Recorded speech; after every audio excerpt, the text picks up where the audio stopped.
آج کی اس ویڈیو میں ہم بات کریں گے کناس کے بارے میں۔ آخر کناس کون ہے، قرآن مجید میں اس کا ذکر کیوں آیا ہے اور یہ انسان کے دل پر کس طرح اثر ڈالتا ہے، آئیے جانتے ہیں۔ کناس کا معنی ہے پیچھے ہٹ جانے والا، چھپ جانے والا۔ یہ لفظ کن سے بنا ہے، اس کا معنی ہے پیچھے ہٹنا اور چھپ جانا۔ قرآن مجید میں ہے، میں چھپنے والی ستاروں کی قسم کھاتا ہوں، یہ ستارے دن کے وقت چھپ جاتے اور نظر نہیں آتے یا اپنے منظر سے پیچھے ہٹ جاتے ہیں۔ کناس مبالغہ کا صیغہ ہے اور یہ شیطان کا لقب ہے۔ جب انسان غافل ہو تو یہ انسان کے دل میں وسوسہ ڈالتا ہے، اور جب انسان اللہ کو یاد کر رہا ہو تو یہ پیچھے ہٹ جاتا ہے، اور جیسے ہی اللہ کی یاد سے رک جائے تو پھر وسوسہ ڈالنے آ جاتا ہے۔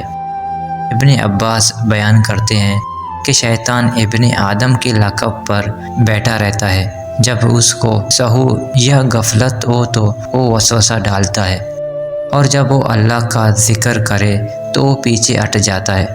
ابن زید نے کہا، کناس وہ ہے جو ایک بار وسوسہ ڈالتا ہے اور دوسری بار پیچھے ہٹ جاتا ہے اور موقع کا انتظار کرتا رہتا ہے، اور یہ شیطان الناس ہے۔ یہ انسانوں پر شیطان جن سے زیادہ شدید ہوتا ہے۔ شیطان جن وسوسہ ڈالتا ہے اور تم اس کو دیکھتے نہیں ہو، اور شیطان الناس کو تم دیکھتے رہتے ہو۔ کنس و کنوس کا معنی ہے چپکے سے پیچھے ہٹنا۔ شیطان کا طریقہ اور معمول یہ ہے کہ اللہ کی یاد کے وقت پیچھے ہٹ جاتا ہے، اس لیے اس کو کناس فرمایا۔ وسواس الکناس کی وضاحت فرماتے ہوئے صاحب ضیاء القرآن، جب کوئی شخص کسی کو اس کی افتاد طبع کے خلاف کسی کام پر اکساتا ہے تو اس کا پہلا رد عمل شدید ہوتا ہے، اور وہ بڑی حقارت سے اس خیال کو جھٹک دیتا ہے۔ ہر وسوسہ انداز اصرار نہیں کرتا بلکہ پیچھے کھسک جاتا ہے، بظاہر پسپائی اختیار کرتا ہے، پھر موقع ملنے پر وہی بات کانوں میں ڈالتا ہے۔ اگر پھر بھی وہ تیوری چڑھائے تو وہ دبک جاتا ہے۔ یہ تسلسل جاری رہتا ہے، آہستہ آہستہ اس کا رد عمل کمزور ہونے لگتا ہے، یہاں تک کہ وہ دن آ جاتا ہے کہ یہ شخص جس بات پر پہلی بار برا فروختہ ہو گیا تھا وہ خود لپک کر اس کی طرف بڑھتا ہے۔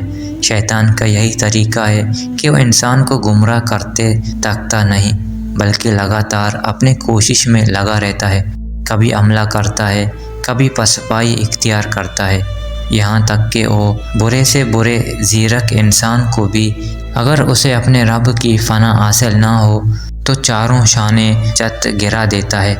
اس کی ان دونوں چالوں کو وسواس اور کناس کے الفاظ استعمال کر کے بیان کر دیا۔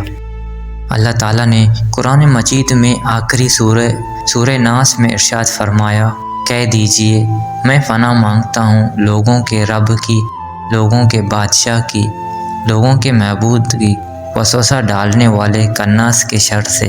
یہاں کناس کا ذکر آیا ہے۔ علماء کے مطابق کناس شیطان کا ایک لقب ہے۔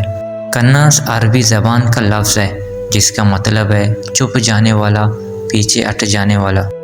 انسان کے دل میں برے خیالات ڈالنا، عبادت سے روکنا، نیک کاموں کو مشکل اور برے کاموں کو آسان بنا کر پیش کرنا، دل میں شک، وسوسہ اور ڈر ڈالنا۔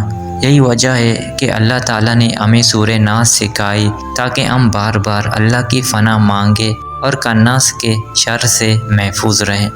رسول اللہ صلی اللہ علیہ وسلم نے فرمایا، شیطان انسان کے دل پر قبضہ کرتا ہے۔ جب انسان اللہ کو یاد کرتا ہے تو وہ پیچھے ہٹ جاتا ہے، اور جب وہ غافل ہوتا ہے تو پھر دل پر قبضہ جما لیتا ہے۔